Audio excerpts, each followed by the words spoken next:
So I just would like to run through some basic points about corruption as I understand it, some of which are a little bit counterintuitive. And the first is that I think too often, because just of the architecture of journalism and of the legal system, we have a tendency to think of corruption as one-off scandals, where you have to have a sort of whodunit, right? You need who, what, where, when, why, and you need the arc of the story, to make it work as a court case or as a newspaper story, let's say. The problem with that is that it leaves us with the impression that corruption is a series of isolated events. The corruption we're dealing with in the world that matters today in the world is not that. It's in fact the operating system of integrated networks that are, and we can go into it, but they're vertically and horizontally integrated. They're extremely adaptable, flexible, resilient, and successful.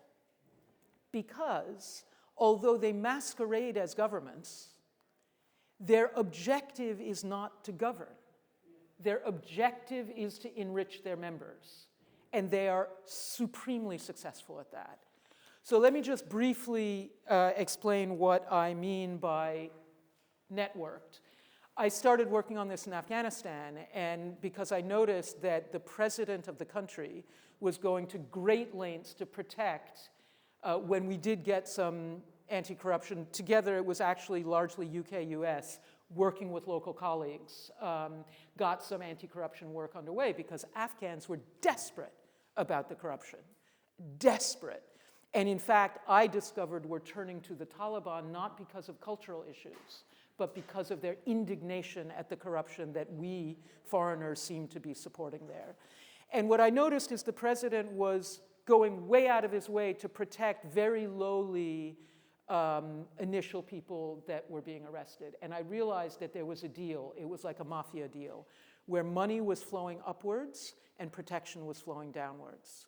And that's why that was the deal, and it had to be ironclad for the whole system to stay functioning. So that was one thing. The second then is horizontal integration, and by that what I mean is what we often consider to be separate sectors, like public sector and private sector. I know in the United States we make a very big distinction between those two. And in the United States we have an expression which is called the revolving door, which means a person transfers between government and private. Again, that suggests that it's an individual. Think of these as networks that span public and private sectors. They exchange personnel between public and private sectors, and even out-and-out criminal sectors. So that's one. Number two, state failure. So we're talking about issues of democracy collapse that we're seeing all over the world. I would even say, from a development perspective, in quote-unquote developing countries where we talk about fragile and failing states, in my experience, I kept hearing, oh, a place like Afghanistan is fragile or a failed state, and that allows corruption to seep in. In fact, it's the reverse. It's that corrupt networks deliberately grasp the instruments of state power and pivot them or denature them so that they serve the interests of the kleptocratic network to the detriment of the population. And so state failure is part of the kleptocratic program. And again, if you look at the United States, I don't know if you heard about this Doge thing. That's not separate and parallel from Trump's self-enrichment project. It's part of it. Because only that way can you make sure that the instruments of power are functioning on behalf of the network and not on behalf of the people. So what you do is, you either fire or don't pay or whatever, any of the oversight people, right? You capture the justice sector. That's critical because you need to be able to ensure impunity for your network members. So you need to be able to control the justice sector. And on private sector, main revenue streams get captured. And what I would say is that's going to differ from country to country, but the ones I always see coming up are energy, and we'll come back to that with respect to the environmental crisis, the financial system, high-end real estate, construction and high-end real estate. So again, you'll kind of notice some, just think of who your corrupt politicians are and what businesses they're involved in, you know. Health, I think, is another big one, pharmaceuticals. So we could all start to, I mean, it would be really fun to workshop it with a whiteboard. But these networks don't stop at their country's borders. So you have what we've often called, and I know in London there's a lot of work with the real estate market as being enablers. So you have international enablers, which are like real estates, the banks, lawyers, registered agents who create offshore companies, you know, in secrecy jurisdictions and things like that.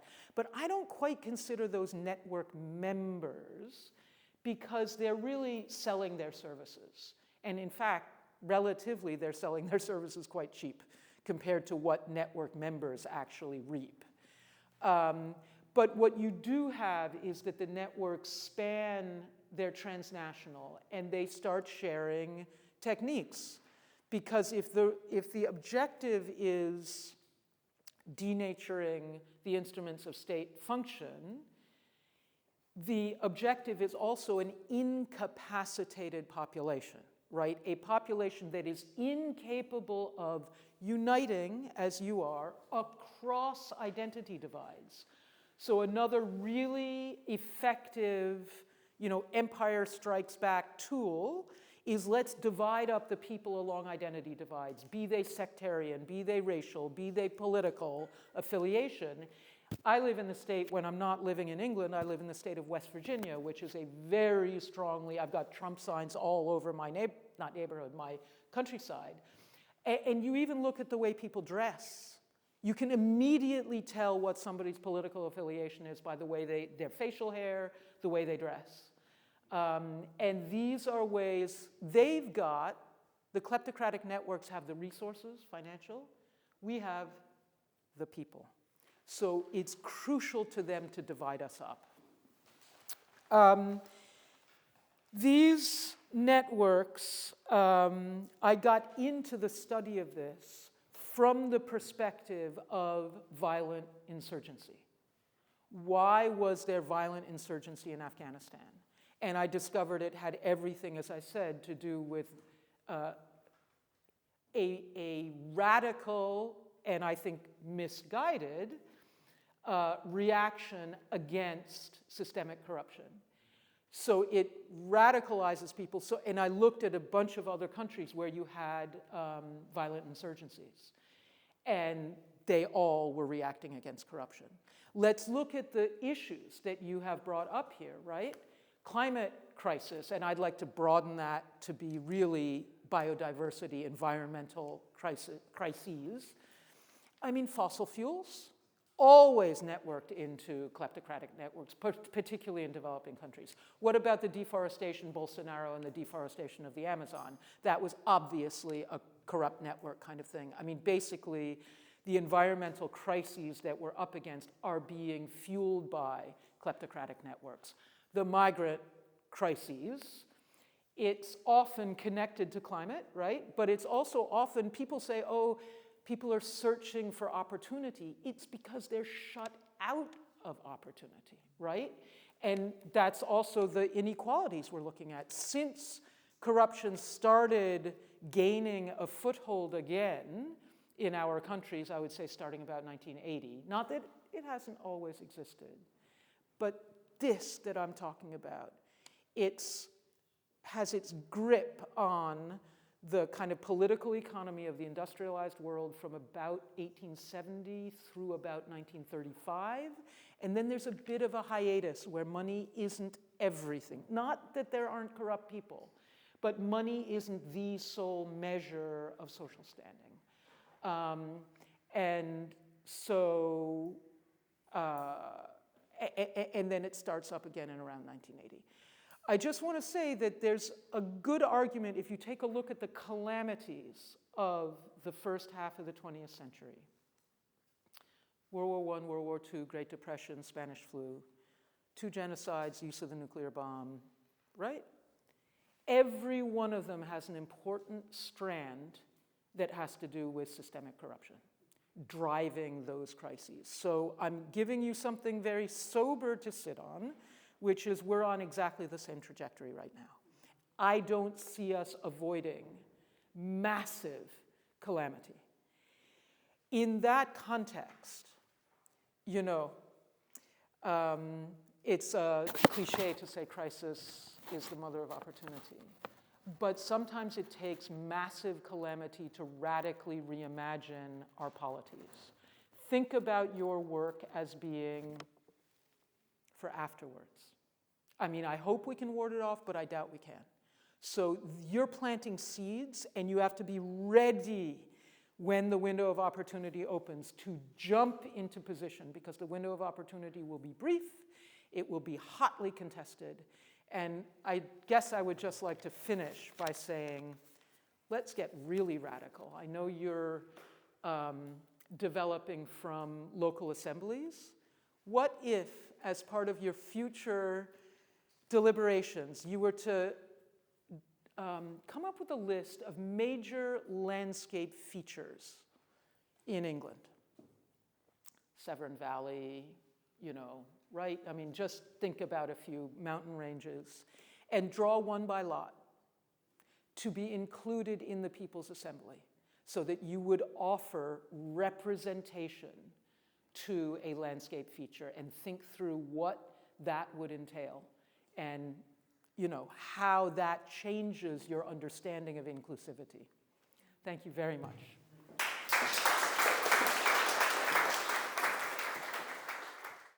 So I just want to say, I just want to sort of suggest 3 things. One is, and I'll move that around so you can see it slightly. One is we are suffering from large-scale democratic disillusionment and discontent. I imagine that's what's driven some of you to be here. Secondly, there are reasons for that. There are structural problems with our political system. And thirdly, I want to suggest there are other ways of doing democracy differently, which I think is part of your raison d'etre for this group. Oh, it doesn't like it. Yeah. There's a play button in the top, like. Go on. Let's. Do you want to do it? Oh, Sorry. up here, play. Hey, give that guy whatever. So the first thing is we've got lots and lots of survey evidence which I can share with you at any time about the lack of trust in political institutions and in politicians. This is and that it is getting worse. And this seems to be driven by 2 complaints by people. I mean, there's lots of different reasons, but the 2 that come out most are they're worried that their politicians are trying to chase short-term headlines. The news cycle doesn't help. And secondly, this concern, and I think this fits with what Sarah was just saying, this concern that politicians are trying to protect their own interests, the interests of their party, and the interests of the rich and powerful. Now, that's the kind of survey evidence which says what people like you tend to think, the kind of feelings. And I want to say to you that's not completely unreasonable, because the academic evidence that we are starting to see is showing that policy outcomes over time tend to favour the rich and the powerful. This isn't just done over a couple of years, this is done over 30 or 40 years. The times when other sectors of society, middle class, working class, whatever you want to call them, get the things they want, that's on the rare occasion that their interests align with the rich and powerful. When they don't align with the rich and powerful, it tends to be the policy outcomes favour that particular class. So that's a feeling you may have, and it is an utterly reasonable feeling to have. Secondly, thankfully, there is still a really strong commitment to the idea of democracy. Survey after survey show that people are committed to the idea of democracy, the principles of democracy. They're just not very happy about the way that democracy is taking place at this moment in time. Worryingly, there is a growing group of younger people who are seeing democracy, who do not commit to the idea of democracy, and who can blame them given the way that they are constant losers in most of democratic outcomes. So there is something, I mean, still the majority of young people believe in democracy. I'm just saying that there's a worrying trend there that we should be aware of. Why are political parties so unresponsive? I want to suggest three things. The first is a very simple thing. They rely on donations from rich people. It's really interesting how often they get to go to Downing Street and you don't. I mean, it's that simple. I mean, who's going through the doors of Downing Street? That's a nice measure. Secondly, we know that politically, those people with most wealth, with high income and higher education tend to participate in politics more. It is just a sociological fact that that is the case. They tend to vote more. Think about why it, and also the older you get, the more you vote. Think about why it is, for example, governments protect the interests of wealthier older people because they are the people who tend to vote more than younger people. So there is a skew here, and not surprisingly, governments are responsive to the people who tend to vote most. So we've got a problem here in that sense. Whoops, sorry, I forgot the last thing. And then let's also think about the social background of the people who are in politics. And I personally, I like to think here, I don't like to think about it at all, actually, but I think here about the pandemic. I think that is a perfect example where a group of people are in a room who are socially homogenous and have no idea about the lives of most other people who are living outside, who don't have big houses and don't have big gardens, and have no experience of the single mother living in a tower block in London. They just do not have that insight. And I think that we can push that even further to what Sarah's been talking about, and that adds another dimension to it. But I think there's some very simple things that we can look at about how parties organise themselves, about who participates most in politics, and about the similarity of social backgrounds. And that also fits in terms of the revolving door that Sarah was talking about, in terms of when people come in and out of government, they are the same types of people, and they don't have that diversity of social backgrounds. So there are common responses to, well, what can we do about it? And the first, I guess, is we often hear a lot is proportional representation. And I think there is a strong argument for proportional representation, that the votes that we expend actually have an effect on the political. So the people in Parliament reflect the diversity of voting in the country. At the moment, tends to be, if you live in where I live, there's no point voting, it's always a Conservative. They could put anything up, they could put a donkey up. They have put a donkey up, I think, but that's another... sorry, that's not my politics necessarily coming out. I'm just saying that the Conservatives always win where I live. There is no opportunity for anyone else in that constituency. So often it's like, let's consult the public more. Let's get the public's views. Let's try and hear more from the public. Oh, sorry, I didn't finish that one. Of course, the problem is if we look at PR in other countries, they are suffering from the same levels of political content and disillusionment that we are. So it's clearly not just about the political system. I think it would be a good thing to do, but it's not going to solve political discontent. So let's hear from the people more. And we often hear governments talking about hearing from the people, opening a consultation up. Particularly if you live in a poor area, you'll have consultation fatigue with people trying to kind of like understand your views. The problem is they don't listen. The problem is that they've already made their decisions, and the other problem is that vocal minorities tend to dominate. Those people who have a very, very strong view or who are very well organised. So consultation, as we currently know it, doesn't seem to work. Other people say, oh, look at, social media as this new democratising force. Well, look what it's done to politics. What social media does politically is, as my friend calls it, it is a polarisation machine. I mean, if you wanted to design something to polarise people, you would design social media. It is an absolute disaster for politics. So I think the kind of common strategies that people talk about in terms of renewing democracy are problematic. But I want to suggest that there are ways of meaningfully engaging citizens in politics. I just want to give you a couple of examples. The first is participatory budgeting, which has spread all over the world from Brazil, although as it's spread, it's become weaker and it hasn't kind of been as structurally influential as it was early on in Brazilian politics. Here, citizens are actually given direct control over budgets. They get to make proposals about what should happen. There are clever ways of doing the voting on it. And this can be really serious stuff. So in 2000 in Porto Alegre, where they invented participatory budgeting, 20,000 people in that city participated in that year, and they distributed over £160 million worth of infrastructure development. So this isn't like a little conversation about the village hall. This is significant infrastructure investment. And the way they structure it means it incentivizes poorer communities to mobilize, and the results tend to be investment in poorer communities. There are a way of designing these processes in order to have that. And over time, what a surprise, we found out when you get that kind of investment, it improves health outcomes. When you're looking at things, because a lot of this investment is in basic infrastructure like sanitation or health centres, etc. That's what people want. They don't want grand projects necessarily. They want stuff that keeps them alive in their neighbourhoods and makes sure their children thrive. The second is something you might have heard about. It's a Citizens Assembly. You are in one at this moment. And if at some point this morning you'll find me in a corner weeping, I always weep at Citizens Assemblies because I've been working on these things for about 20 years and participatory budgeting as well.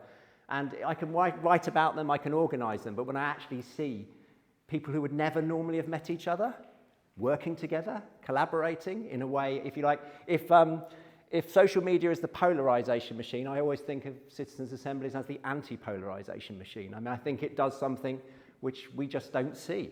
You would not have met these people before. You might never meet them again, but it turns out you can work together. Who knew? So you know what it is, democratic lottery to bring people together. There's been about 1,000 of these things over the last 20 or 30 years.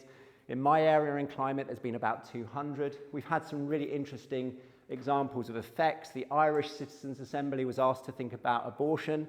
They had some of the most conservative abortion constitutional status in Ireland, and they suggested liberalisation. It then went to a national vote and has now been changed. This assembly, that would not have happened without that assembly. In France, they had a convention on the climate which actually changed public debate about climate change. You could avoid talking about it in France, and now you can't. I mean, these things are having significant impact. There are permanent assemblies emerging in some municipalities, and on the right is on the left, yes, is a diagram. On your right is a diagram of the Belgian Permanent Climate Assembly. Each year, a new group of citizens are chosen. The previous group of citizens choose the issue for the next group of citizens. They have a follow-up committee that makes sure the government responds. The government is required to respond after 3 months and after 12 months. It is part of their climate governance within that city. And there are other assemblies around that I can tell you about. In fact, if you want to talk to me, I will bore you telling you about this stuff. It's so hard to have 10 minutes. And of course, this idea of the House of the People is an extension of this. And that becomes the question, I guess, for the organisers and for you here is, could this become part of our core governing? I mean, some people in this space say, chuck out the lords and put in the citizens. I actually think you've got to be a bit more sophisticated than that. I don't think it's like swap one group for another. I think we have to think much more carefully about the architecture. But my message for you is that we can innovate democracy.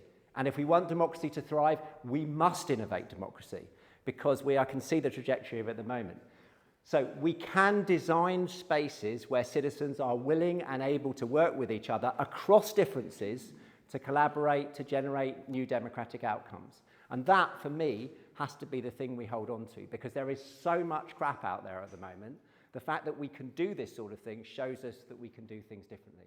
Thank you very much.